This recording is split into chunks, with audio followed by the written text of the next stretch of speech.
Welcome to Defense Ninja's Women's Self-Defense classes, where we teach basic self-defense techniques for women that actually work. Today we will take a look at the first seminar we held with the Bellevue Police Department, led by Officer Craig Hana Umi.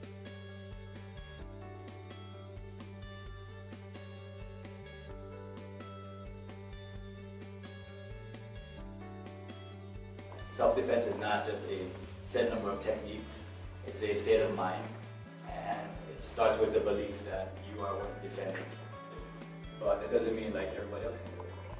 And I don't like self-defense to me that eliminates or disqualifies people just because they cannot, do a backflip or they cannot do whatever. Because even though those things are effective, it doesn't mean that everybody can do it. And if not everybody can do it, to me that means it's not effective.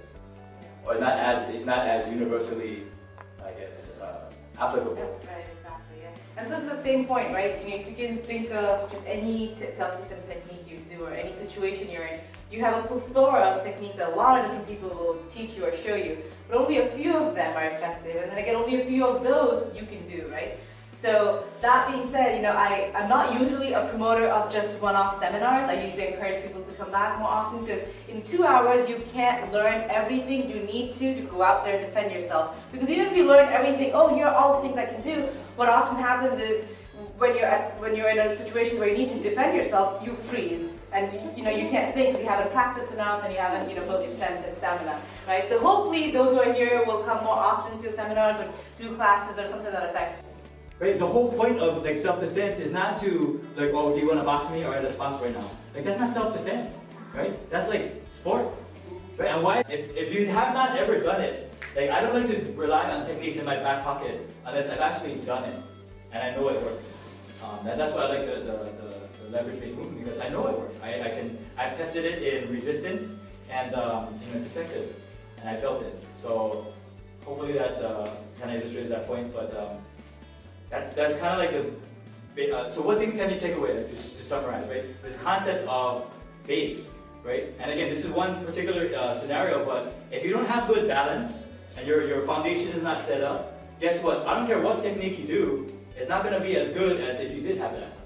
And if the person's assault, whatever it was, depends on, that's going to depend upon your answer is going to depend on what they're doing sometimes. But whatever it is, you cannot deliver it without good balance. So that has to be almost like an automatic thing where you don't even think about it anymore. You say it's just always a good base, right? And if if I'm this person, it's like shoot, I don't want to just start off, in a situation where I can deliver effective blows to her and she can do it back to me, right? And even if we're the same height, it still would be if I'm stronger, I have more advantage, right? And that's why that has to be always considered when you're doing striking. So, there's one simple one. Okay, so one kind of concept is, I want this broken off my lapel, right? I can just somehow rip this off, and that actually is a technique where you double grab this, and as I pull this way, I extend my body when I break this off. That's hard to do sometimes, depending on how strong this person is, right? So just like a lot of principle of jiu-jitsu, is instead of trying to break off the thing, move the person, arm, leg, whatever, I can move what? Myself.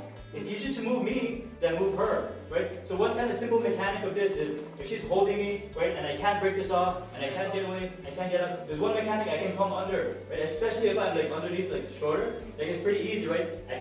Trust me when I say if that still happens, the mechanic will be the exact same motion, okay? And it works because it's her fingers versus my whole everything. So what's going to happen is, she has this structure, right? I have my base, and my hands are going to be up here in some area. I'm going to come forward and then out, and once I get out, what's going to happen? I can wedge this right here, and guess what I'm going to do with this hand? Same thing, right? Whoa. When the other person is way bigger, that's not really an ideal trade. It's not a fair, for sure, right? So what are some other ways we can do to get out of this? Sometimes whether it's one or two, sometimes you can do a little collapsing of the wrist right over here and do a little wrist lock like that, right there. One or two hands doesn't matter. You the same as a choke circle under or not? Well, the hard part about the grips here, right, is that it's not as removable, right? If I come underneath, it's going to be full blast, but actually the contact. Good, keep coming there. It should feel like going. Yeah, keep doing the hockey point, and then when you're ready, away from the wall. Yeah, a little bit more lower, a little bit more firm. Keep going. Yes, that's accurate. Pretend you're dragging a suitcase. Yeah.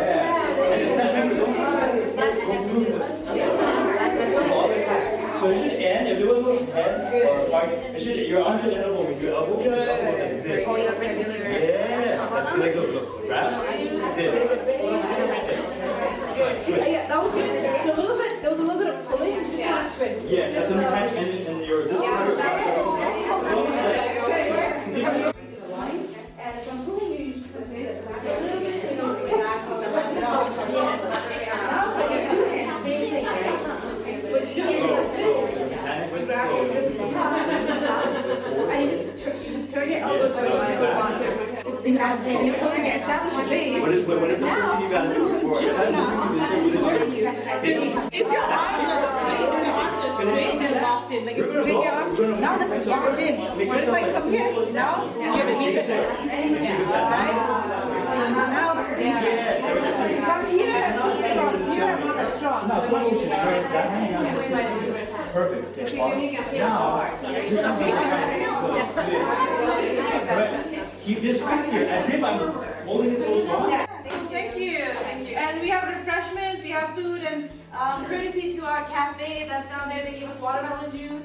So please feel free to have it. You're welcome to donate if you'd like, but you don't have to. And just enjoy the food and social mingle. Thank you guys very much. All right, thank you.